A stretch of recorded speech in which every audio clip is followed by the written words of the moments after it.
লালমনিরহাটের আদিতমারী উপজেলা শিশু নন্দিনী হত্যাকাণ্ডকে কেন্দ্র করে চরম উত্তেজনা সৃষ্টি হয়েছে।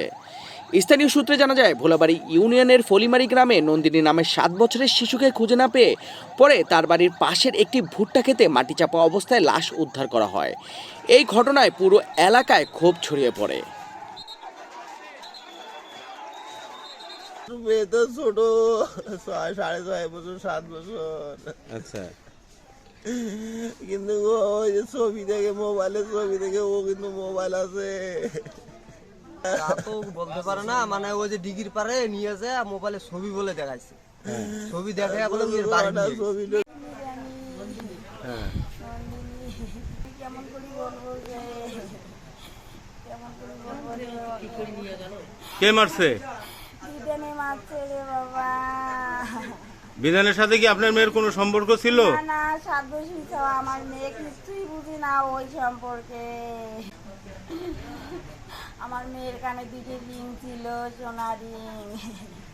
ওই লোভে ওই মারছে, গাঞ্জা খায়, ট্যাবলেট খায়, চোখ বড় বড় করে বাবারে। মানে ছবি দেখাইছে বাচ্চাটাক, ছবি দেখায়া সন্ধ্যার সময় শুনছি, বাচ্চাটা নাই 3:30টার থেকে।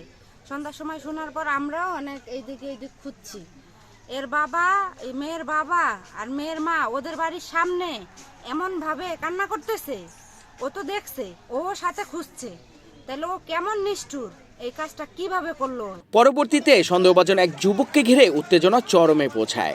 স্থানীয় বিক্ষুব্ধ জনতা তার বাড়িতে হামলা চালিয়ে তাকে আটক করে পুলিশের হাতে তুলে দেয়। তবে পরিস্থিতি দ্রুত নিয়ন্ত্রণের বাইরে চলে যায়। এক পর্যায়ে বিক্ষুব্ধ জনতা পুলিশের ওপর হামলা চালায় এবং আটক ব্যক্তিকে ছিনিয়ে নেওয়ার চেষ্টা করে। এতে পুলিশ সুপার, থানার ওসি সহ অন্তত 20 জন আহত হন। ঘটনাস্থলে থাকা জেলা প্রশাসক ও বিজিবি কর্মকর্তারা পরিস্থিতি নিয়ন্ত্রণের চেষ্টা করেন, কিন্তু প্রায় 3 ঘন্টা ধরে প্রশাসনের সদস্যরা অবরুদ্ধ অবস্থায় থাকেন।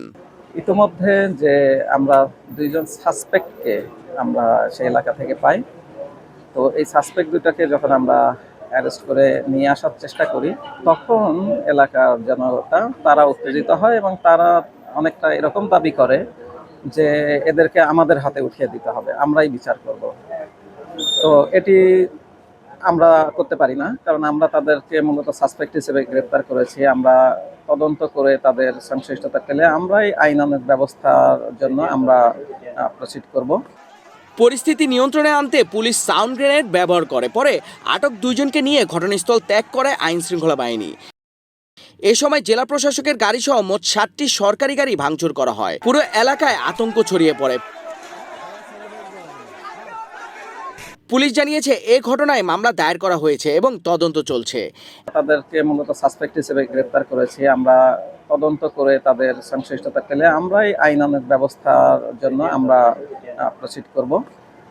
তো এটি জনগণকে আমরা প্রথমে বোঝানোর চেষ্টা করি, কিন্তু তারা এক পর্যায়ে বুঝতে চায় না এবং তখন ইতিমধ্যে আমাদের ডিসি সাহেব ওখানে উপস্থিত হয়, আমাদের বিজিবির সিও উপস্থিত হয়, স্থানীয় জনপ্রতিনিধিও উপস্থিত হয়।